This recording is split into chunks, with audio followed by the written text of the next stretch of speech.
explanation on what it is. And yeah. Okay, just so it doesn't start weird, the recording doesn't start weird, I'll I'll start the workshop now. So I'm gonna share my whole desktop. And we'll just get started. So I am Joyce. I'm the cmd-f logs director. I'm a third/fourth year. It's always that weird thing with co-op. And I am in the Bachelor of Arts Computer Science program at UBC. So as I said before you get started, make sure you install Git, make a GitHub account, and download VS Code. If you don't do that, you're not going to be able to follow along with everything that we're doing. And we want everybody to be able to, you know, actually get some hands-on experience using Git for the first time today, if it is your first time, or otherwise, like, building on your skills. So here's a little schedule of what we're going to be talking about. So we're going to take a little time to talk about Git, why use it, what is it, and then we're going to be going through a little process of how to use it. And then there's actually a section in these slides called or that like talk about other ways to use Git and GitHub. So things like GitHub desktop and things like that. But that's something that you'll maybe more do on your own time because I don't think we'll have time for it. So first, what is Git? We're going to define it a little bit because there's a lot of terminology around it that will make it kind of confusing. So what is version control? Version control keeps track of a history of changes. It allows for collaborative development, and it lets us go back and revert to older versions of our work. So Git is a type of version control. There are other types of version controls that you can use. I don't think they're used that much nowadays, but you can look it up if you're interested. Git is a distributed version control system, which means that you can work offline, sorry. So what's the difference between Git and GitHub? Well, Git is version control. It keeps track of your source code and the history. And then GitHub is the cloud-based hosting service that helps you manage Git repositories. So what's a repository? A repository is known as a repo for short. It's a long word, so people usually call it a repo. It's where Git stores the metadata in the object database for the project. Each developer has a copy of the code in a local repo on the machine, and most likely a remote repo on a server. So that was a whole lot of terminology. So we're going to take a break and talk about why Git matters. So, why would we use Git when we can do a bunch of other things? So my question for you is, how do you collaborate without Git? Let me know in the chat, like what you've done before to share your code. Google Docs. Yeah, I see that's popular. Facebook Messenger. Yeah, when you're like chatting with your group partners and stuff like that, that's always a choice. Email, code share. That's a pretty good one. Yeah, so WordPad, interesting.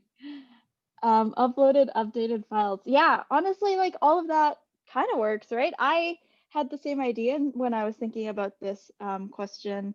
But one thing about that, okay, first of all, when you copy paste this stuff, it ends up like weirdly formatting when you copy paste it into your own file, or uploading updated files is so annoying, especially if you're both working on it, right? Because let's say like your partner makes a change somewhere and you make a change somewhere, but you didn't send them your updated file before they updated, so you have to like compare every line and see like where they change stuff, and it's just really annoying. So Git makes collaborating a lot much easier because you don't have to think about all of that stuff. So yeah, let's go back to learning what Git is. So there are 3 stages of a Git file. So first would be modified, which means you've changed it, but you haven't stored it in the repo yet. So that's like saving the file with its changes.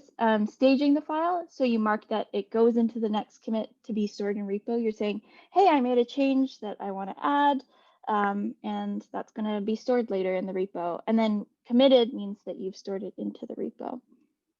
So Committing is another little vocabulary term.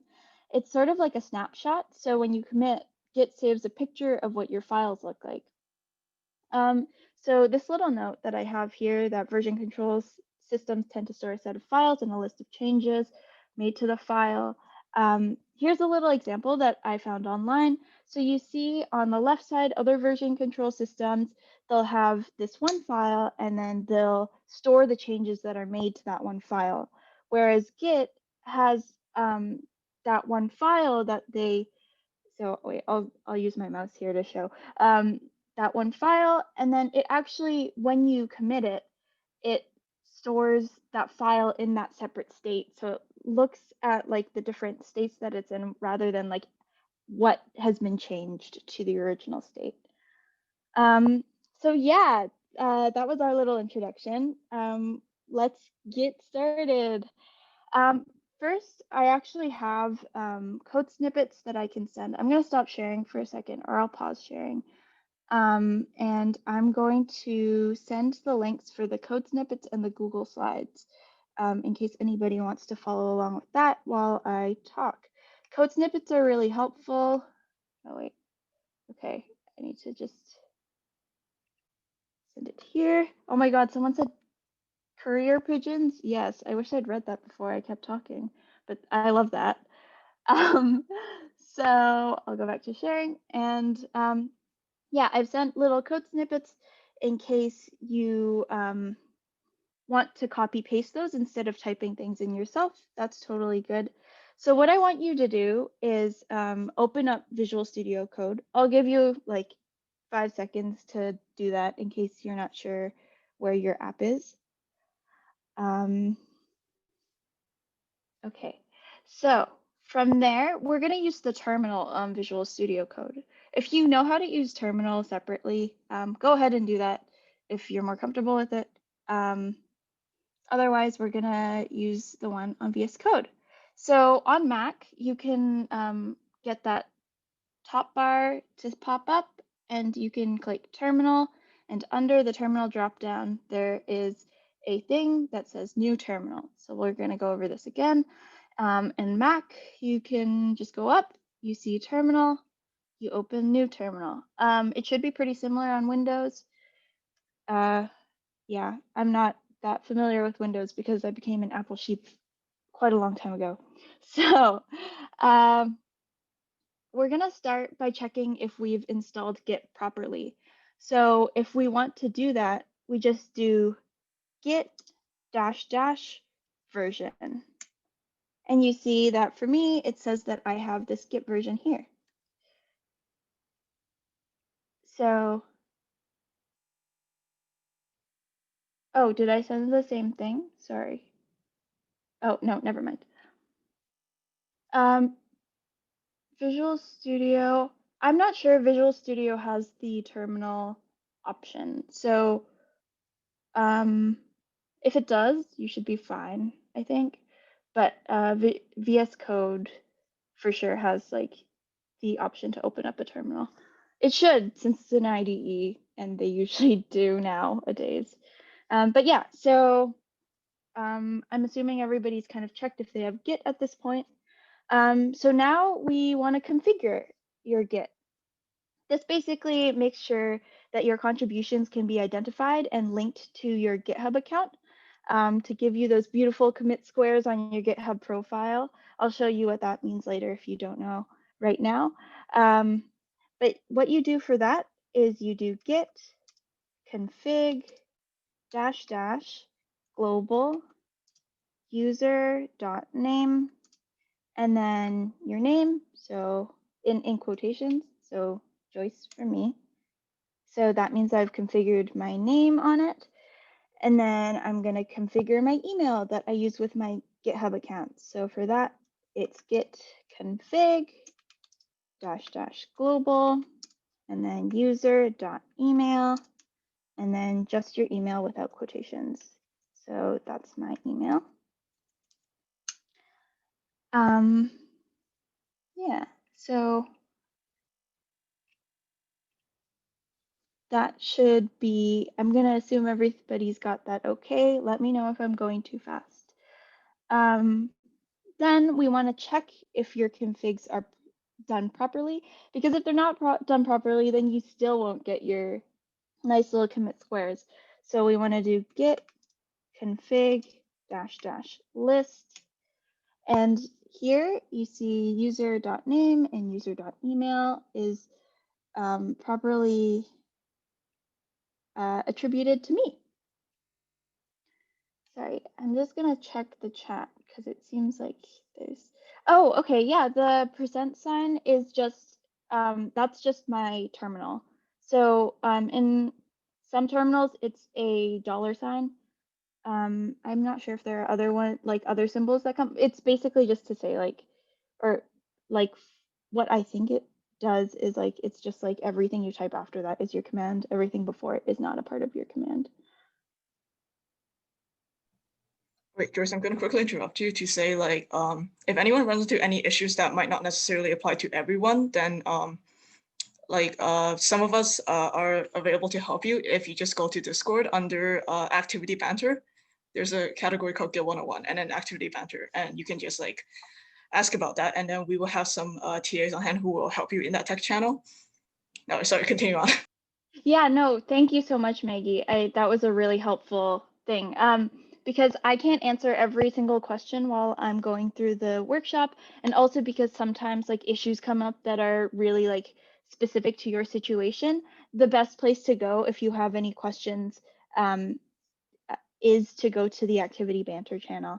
But if you have anything that I can answer while we have like a lull, because we will have some times when I'll allow you to like write things down and like customize things, that's when like, that's the best time to send things to chat. But yeah, from there, we've configured our Git, and now we're actually going to create a new repository. This is doable from your computer and from the terminal, but it's easier to start it off on GitHub. So we're going to be creating a little special repo today to give your profile some personality. So I'm going to go to github.com. I'll just show you what we're doing today. You might already have this if you've used Git before, but it's this little README thing that's on your GitHub page profile. That's all we're going to be doing today, but along the way, using this, we're going to be learning how to use Git. So what we're going to do now is, I'll start from the home page. From the side, you see this plus sign on the right. You can click the drop down, get the drop down, click new repository. And so there you have this page that tells you to create a new repository. So just go over it again, plus sign, drop down, new repository. And then repository name should be the same as your username. You see like they give you this special little message to tell you you're making a special repository.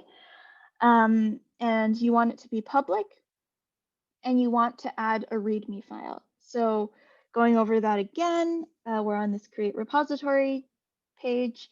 Your repository name should be the same as your username. Set it to public and initialize it with a README file.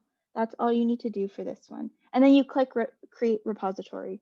So since I already have this repo made, I'm not going to create the repository, but I am going to go open it up.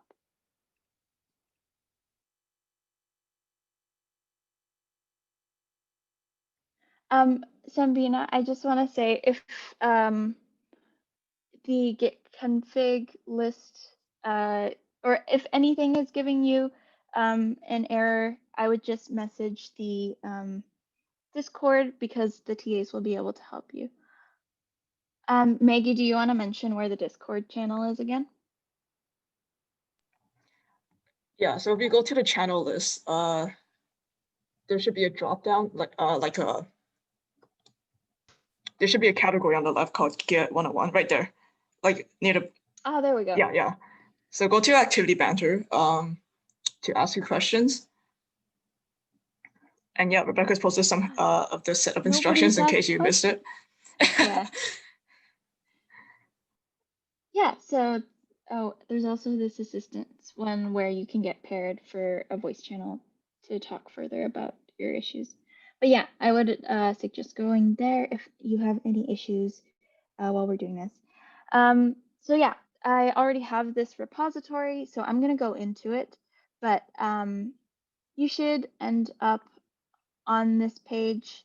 You see up here, it'll have your username and the file or the repo name, which is also your username. So please go onto this page after you create your repository. Click this code button, this green button. There will be a drop down.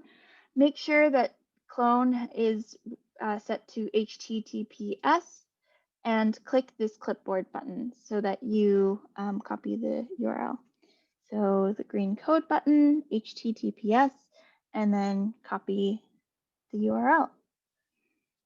So what we want to do now, we have this repo on GitHub, but we don't have it on our computers, so we actually can't do anything with it.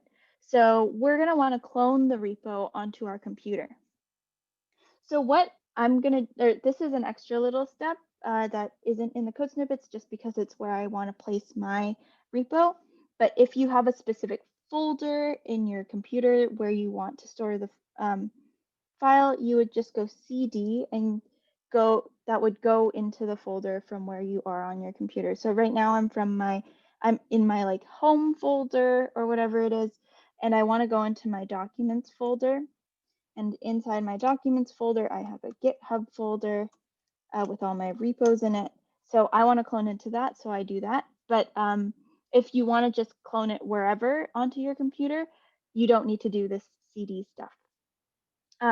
So from there, to actually clone the repo onto your computer, you git clone, and then you copy paste that repo link.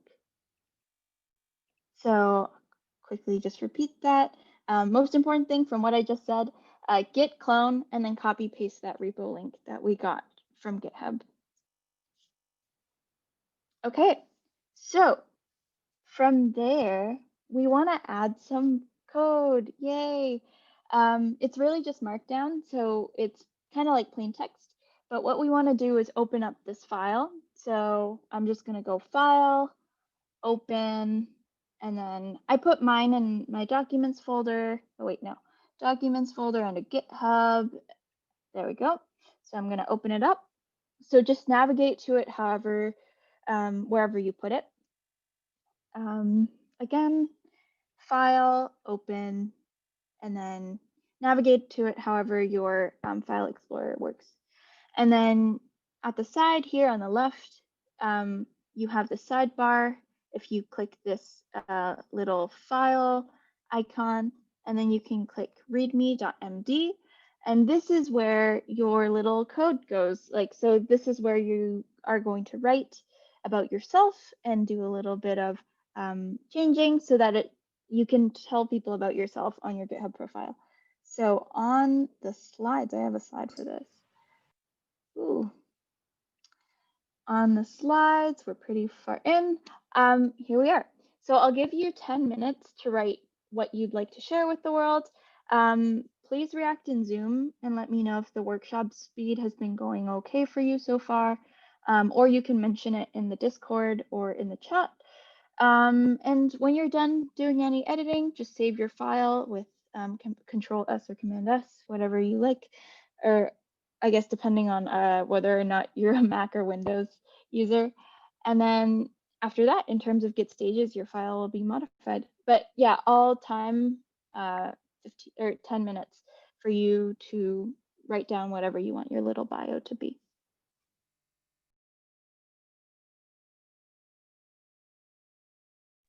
The recording for this will probably be posted tomorrow, but there's also a recording of this workshop from HackCamp.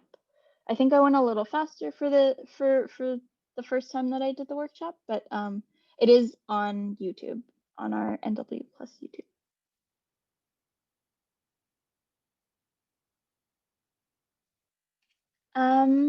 Yeah, I think I'm still sharing my screen, so I'll try to see if I can show you where it is. I know there's like a lot going on, but I think it'll help a lot if it always helps a lot if you like minimize everything. It's pretty far down, I think. But it's actually it's not necessarily under the activities bunch of channels, but it's like below it. It's not under that label, it's just below it.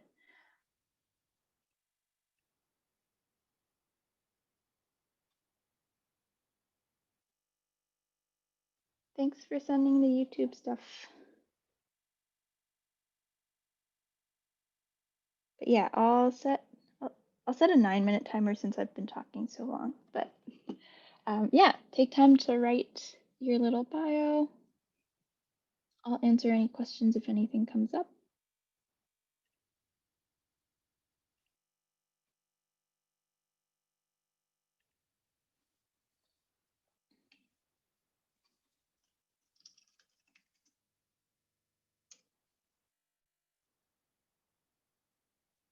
Is a repository the same thing as a directory? I haven't really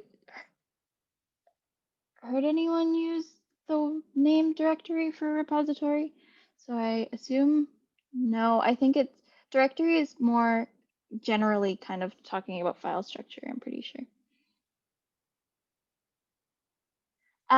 The error might be something. Are you using quotations or because /n is something to do with spaces too, so maybe consider that. Yeah, a directory is more like a path. Eric, do you already have the repository?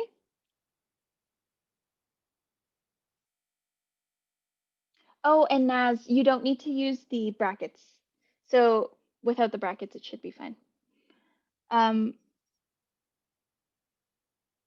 Oh, to add a line break, you can just click enter in the markdown. It's like plain text, so it'll just go with whatever you do.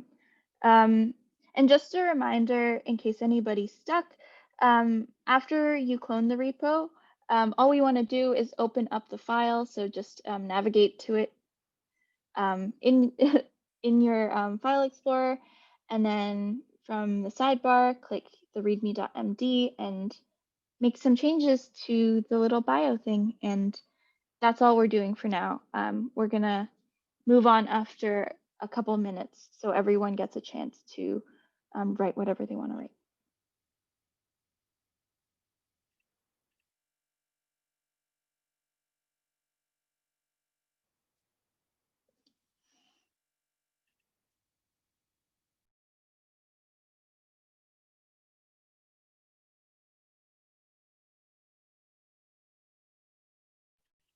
Yeah, Martin, we're gonna go over a bunch of Git stuff so that you can publish the changes. So by the end of this workshop, everything's gonna be published, and you'll also know a little bit about what the Git workshop is.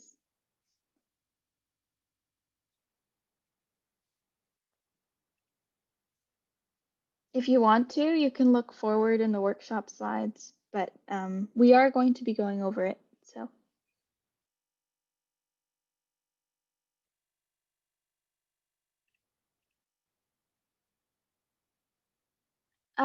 Yeah, IntelliJ. Okay, I can open up IntelliJ for you.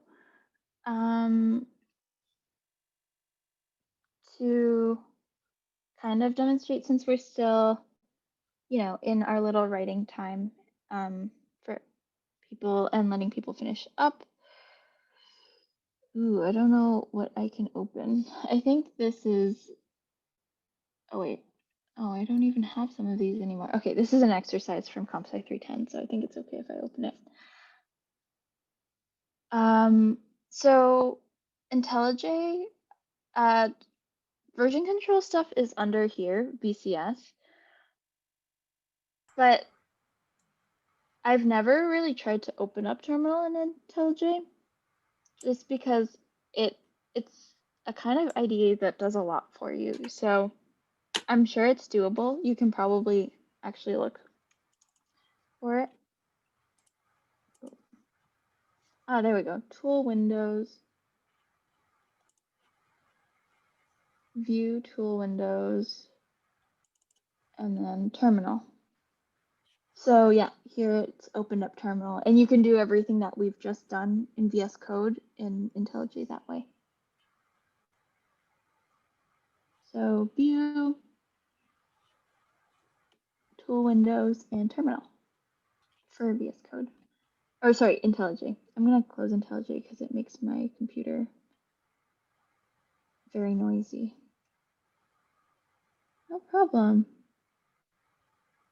For 3.10, if you haven't really used VS Code in a production environment, or like you don't have much practice using it, I think they usually suggest you use IntelliJ, mostly because a lot of TAs are also more familiar with IntelliJ. So yeah, either works though. My project partner used VS Code and I ended up using IntelliJ for it. The difference between using Git to commit this way versus uploading a code file. Yeah, I mean, one difference between that is obviously like starting the file before putting it into version control versus like starting out with version control and then adding the file. That's like exactly what you just told me, but also what you're talking about in terms of uploading the code file directly to GitHub is kind of less conducive to collaboration. Because if you want to start out collaborating, you want to have it in version control. It's kind of like starting a document in Microsoft Word and uploading it to Google Drive versus starting a Google Docs and then working on it. Yeah, I think like it's actually a lot easier to understand version control sometimes and like why you want to use it if you compare it to something like Google Docs. Because it works a lot like that. Google Docs is like a type of version control.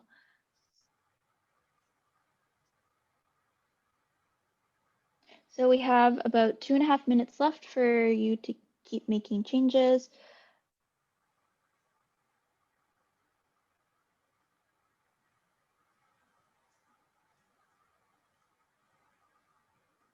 Or maybe we'll just go until 6:30, just in case, just to make sure we have enough time for the rest of the workshop.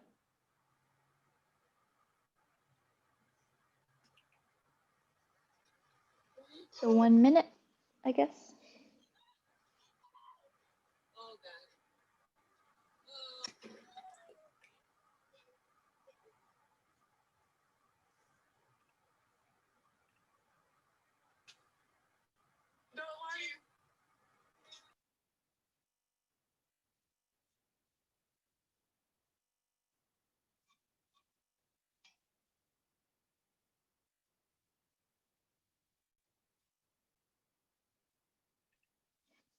Okay, so it's 6:30, so I'm gonna stop here in terms of time for changes.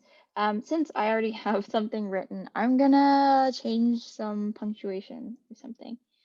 There we go. So I'm gonna save it with Command S, and then, oh, you see here, like VS Code also has stuff to help you with Git, but we're working on terminal today, so we're not gonna pay attention to that. So what we want to do now, actually, one thing is like maybe we want to see if we've actually made any changes to our repo. So seeing the difference between our working directory and your Git local repo. So what you have in your, what like you actually have in your repo and what you have in your actual file. So you do git status. So it says that I've modified the README, which is good because I have modified the README, but it's saying that it's not in the repo yet. It hasn't been committed. So that's what we're going to work towards. So now we want to stage the changes. So if we want to stage our changes, we use git add dot. Git add dot specifically adds all of the files, or like it stages all of the files in your repository. You might not make changes to all of your files, or maybe you only want to stage changes for a particular file. So instead you could do like git add, and then I like readme.md. I think it does, oh, okay. well, I guess I staged it twice, but yeah, there are different ways you can do it if you want to specifically only do one file.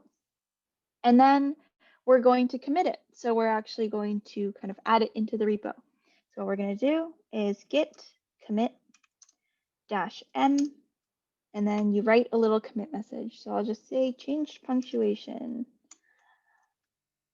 And you can write whatever you want. You can say first commit. Oh, okay. I used the wrong quotations. But you can say changed commit or first commit or yeah, whatever you want to say. So yeah, I'll go over that quickly again. To stage and then commit, you want to do git add. Easiest way is git add dot being period, and then git commit -m and then a message. Nice. Okay, so now we want to push our commit, so it actually goes on to the remote repo. So actually, a quick thing about that is like, yes, we've committed, so that means that our changes are in the repo, but it's only in our local repo. So it's actually not like in the cloud yet. So what we want to do to get it there so other people can see it is to push your commit. So what you do is just git push. It's pretty simple. Just git push.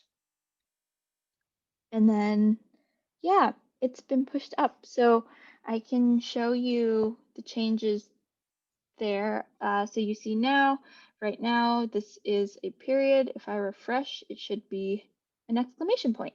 So that's how you get everything to actually show up. Considering it's your first time, it should actually like show up immediately.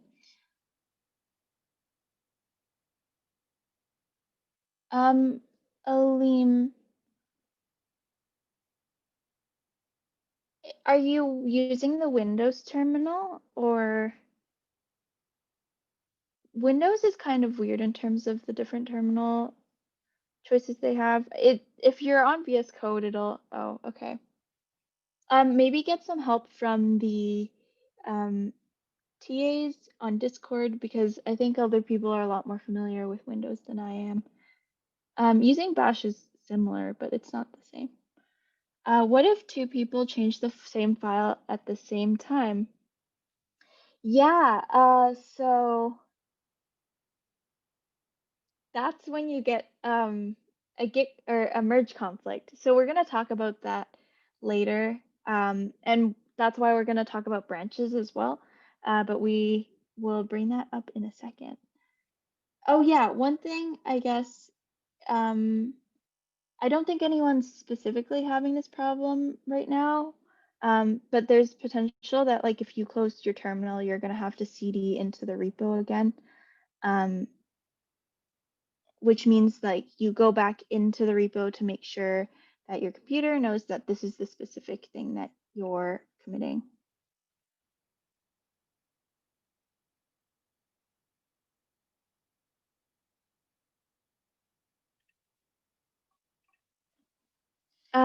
Okay, so we've done a git push. If we want to show all the commits that we've done so far, we do git log, and that's just a log of all of the commits that we've made so far, or that I've made so far on this. If we want to exit this, just do Q. Just press the Q key and you're going to exit out of it. So after doing a git log, make sure to press Q so you can keep writing stuff in. Okay, so this kind of relates to what Eric was saying about two people committing and pushing at the same time. Let's talk about branches. So branching is when you diverge from the main line of development and don't work directly on that main line. In words, this doesn't make all that much sense, but I think it makes a little bit more sense in pictures. These are by Kristen, whose slides I've adapted from. So right now, what we have is just this master branch. So we've been working on this one branch. We've been making all our commits on this one branch. But what you can do actually is like branch off and make another branch from a specific commit. And then you can make changes on that so that you don't have any conflicts while you're working on the project. and then you merge them back in later, and then you deal with any of the conflicts that come up. So yeah, benefits of branching, really helpful if you're focusing on specific pieces of the project and collaborating with others. It makes sure you don't have to do too much work to get old code back, and it makes sure you can systematically solve any conflicts between you and your collaborators' code and make the best choices for your project.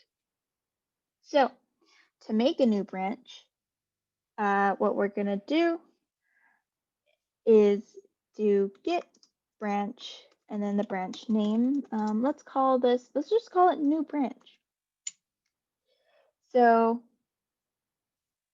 maybe we kind of want to check if we actually made that branch. So what we're going to do is just type in git branch. So you see now I have this master branch, which was the branch that I was working on. Some of you might have it called main. Main and master is the exact same thing. So if you see master on mine and main on yours, don't worry about it. It's the exact same thing. And we also have this other one called new branch. Perfect, we made our new branch. So again, you make a new branch just by saying git branch and then the name of the new branch. You can only make a branch if it's not named, if there isn't already one that's named that name. So it's never going to get confused if, I don't know, because it won't let you. Okay, so you can switch branches. Right now, we're still in that main or master branch. So we want to switch to our new branch. So we go git checkout new branch. And now we've switched to the new branch. So again, you do git checkout new branch. So yeah, let's add some stuff on the file on the new branch. I'll give you 5 minutes to make a change to your README file. If you can't think of anything, just add a new space or punctuation somewhere. And I'll just do 5 minutes, maybe. Yeah, 5 minutes. We'll do 5 minutes. And I can answer any questions, or you can make sure to get any help from TAs right now.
Eric, I'm gonna assume what you mean by cherry picking is this one, right? Do you wanna confirm? Wait. You can either tell me by voice or in the chat if you mean this one.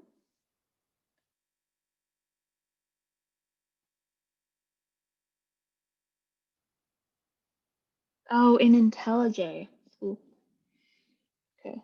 Let me take a look.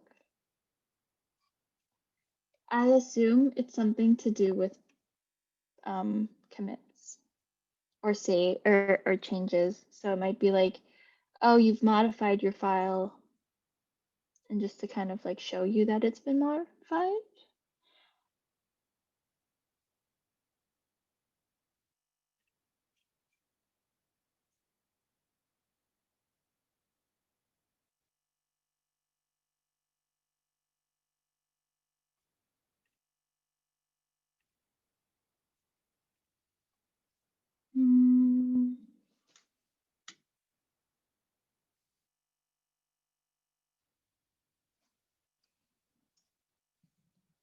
Yeah, I don't know specifically what button It is, but I encourage you to look it up if um, you're curious, just because there's probably someone explaining it much better than me because I'm not incredibly experienced with IntelliJ. There's a lot of IntelliJ does a lot for you, which is really great, but that also means there's a lot to remember about it if you haven't used it in a long time.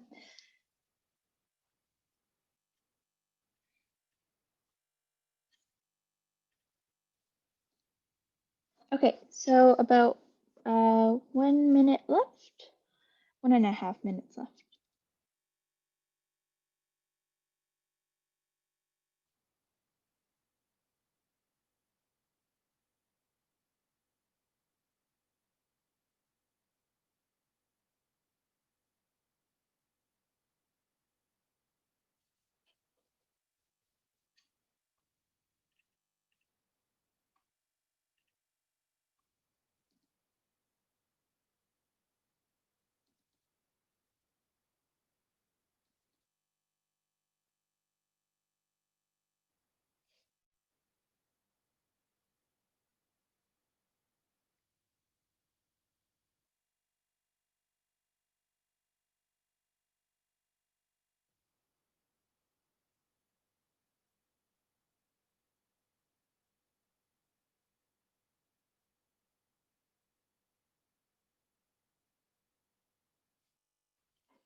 Okay, 30 seconds left.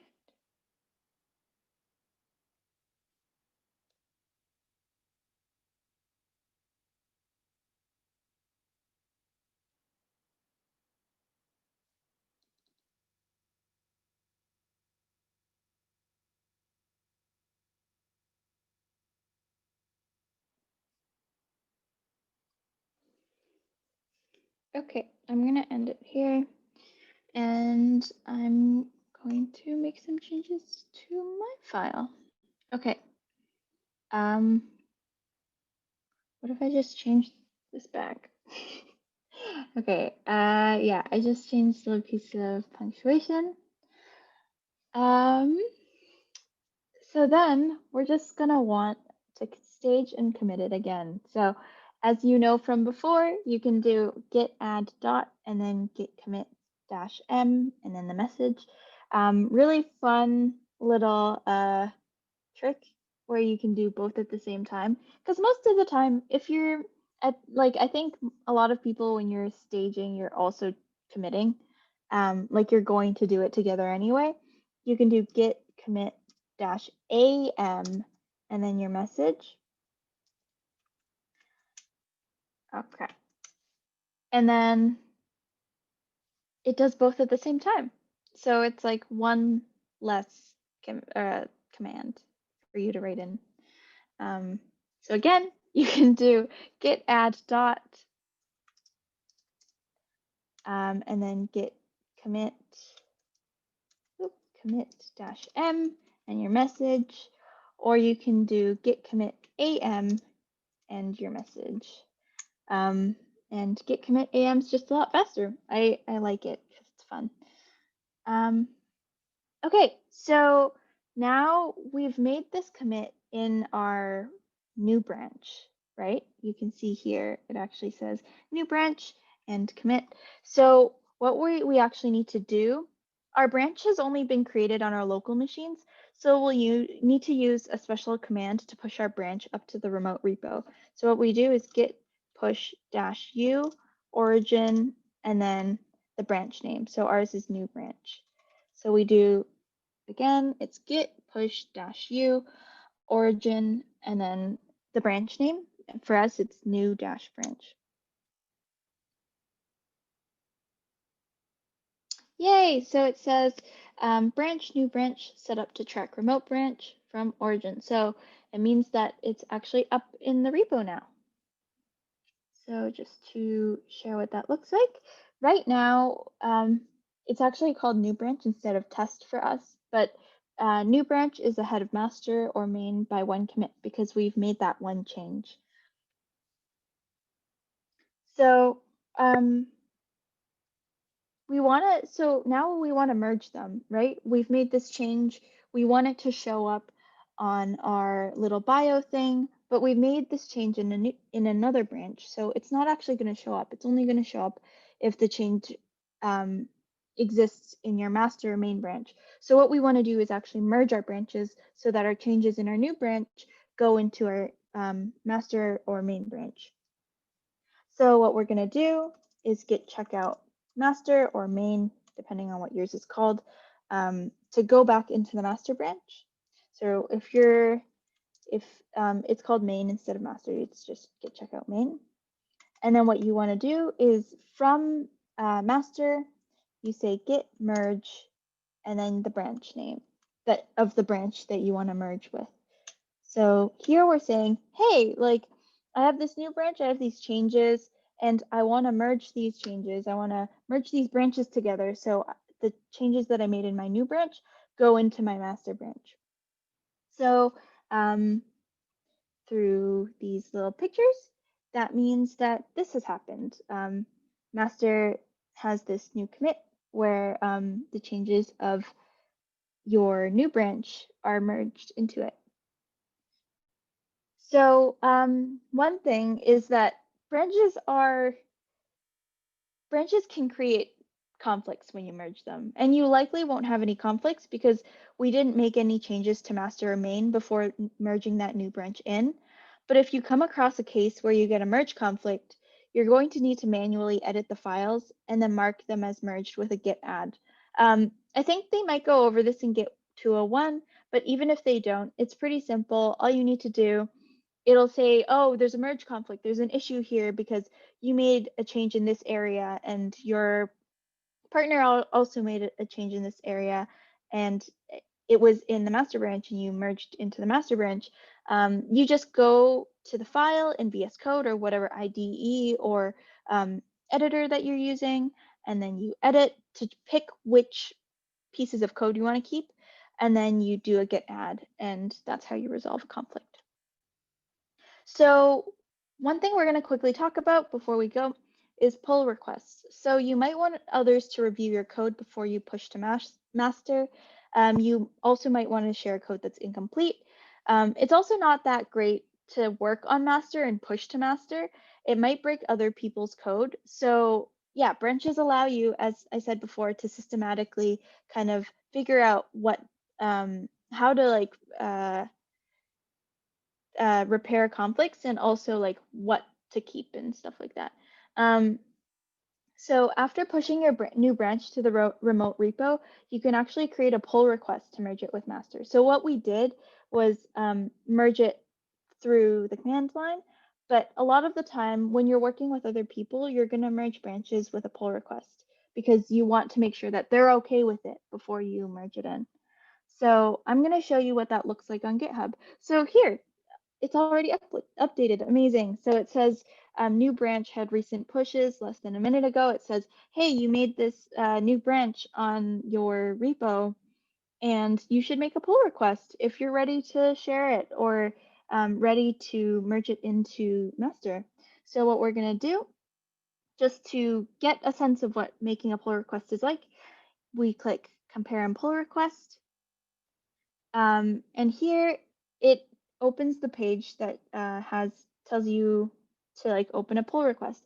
One interesting thing, sometimes in some dev environments, you're going to have a working branch and a master branch, and you're going to want to merge into the working branch before you merge into the master branch, just to make sure it makes sense with all the other changes that people have made or the state of the program since you created your branch and started working off of it.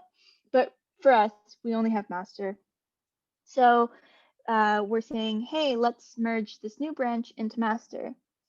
And it says, yay, it's able to merge. It should be because we didn't make any weird changes. This is your little commit message that talks about like what you did. It's usually for like your partners, collaborators to understand like what this pull request is really for. You can write what it, like you can write a description for it. And then you can actually pick reviewers. So these are people who you want to make sure see your code to make sure that you can do a pull request. We're gonna also, whoever's running Git 201 is gonna go over that a little bit more and more of that collaboration aspect, but this is a little intro into it. And so, yeah, from there, you just click create pull request and you've made a pull request. So you would see in this repository, there's this little section for pull requests. And this is where you can check like what people are working on, what people need checking up on. So yeah, we have this pull request. Here are the files that we've changed and what we've changed of it. This is what we want to merge. If we wanted to review changes, so if you are supposed to be someone reviewing someone else's pull request, you would go to Files Changed and this Review Changes button, and you'd either leave comments or you would approve it or whatever, basically saying, hey, this looks good, let's merge it in. So, you know, this looks good. I made these changes. I'm the only person working on this repo. I think it's good. So what I'm gonna do is merge my pull request, confirm merge. So this does the same thing as doing like a Git merge, except they don't let you merge a pull request unless you've already fixed all of the conflicts. So that's all good. Sometimes people like to keep their extra branches. Sometimes people think of it as clutter. For this, I'm going to say it's clutter, so I'm going to delete it. And yeah, that's a pull request. So one thing is like when you merge into another branch with a pull request, the changes only exist from that merge on the remote repo. So what we want to do here is actually go into our local repo, like we have to go back to terminal and we actually have to do a git pull. So I'm going to make sure I'm in the right branch. Git branch. Okay, I'm in master. So what I'm going to do is actually just I know like changes were made in master on the remote repo.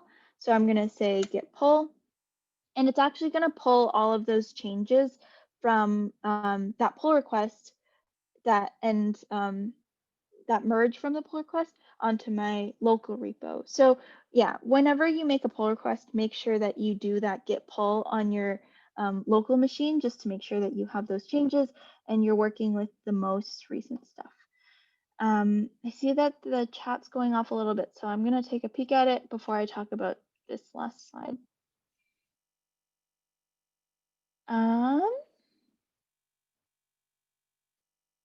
there's a lot of comments. Okay, I think people have got it, so we'll talk more after everything. Maybe I can answer any extra questions before we end.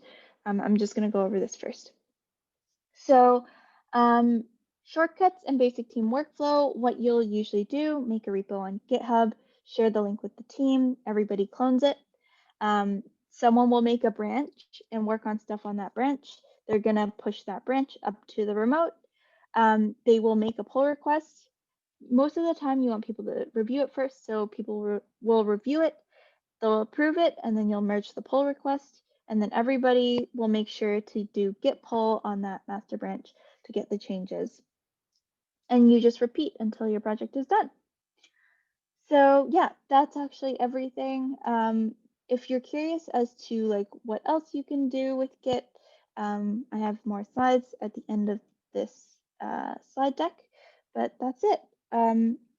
Thank you for coming. I hope you've learned a lot about Git. And feel free to ask me any questions. I'm going to stick around for a little bit to just answer questions. Thank you so much, Joyce, for the wonderful time, for the wonderful workshop. I've learned myself something new, as well as sharpened my skills. It was such a wholesome time. Thank you so much. We love to see it. It's amazing. You do it so good every single time. I do have the stamp code for you guys. If you guys want to go and collect your stamps, this would be the time. The code for the stamp is going to be Git 101W, and I'm just going to paste it in the chat right now. Git 101W if you guys want to collect your stamp. We have 4 more minutes until Git 201 on this exact Zoom room. This Git 201 is our brand new workshop, and I'm not too entirely sure who's going to host right now, but we'll find in a very short few minutes. And yeah, in the last few minutes, feel free to ask any questions for Joyce. Joyce would love to answer any questions. And if not, thank you so much for attending our workshop. And we would love to see you in our brand new Git 201 workshop. Yeah, well said, Jen. Thanks everyone to all of the nwPlus members who are helping out today. It's always very, very helpful. It seems like all of the questions from before were answered, so that's pretty amazing. But yeah, I'll just say that Git 201 is going to focus more on that collaboration aspect. So what we went over right now was just, what is Git, how to use it, what does that mean? But if you really want to get better at collaborating with people through Git, I would make sure to stick around for the next workshop. Yeah, thank you so much for putting all of this together. Yeah, of course. Thank you for coming. It's always good to have people actually here. Okay, I'm gonna wrap up then. I think I'm going to turn off my video and go. But yeah, thank you again, everybody. Good luck with the hackathon. You're all gonna do great.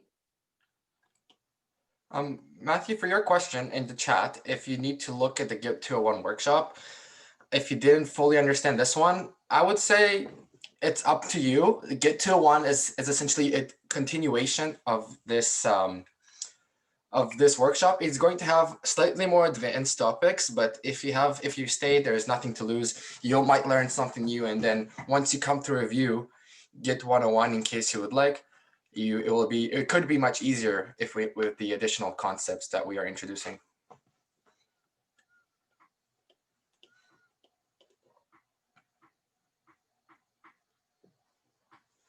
Oh, as well as in the chat, I see Git 101 will be very helpful when collaboratively working on your hackathon project. Thanks, Christy.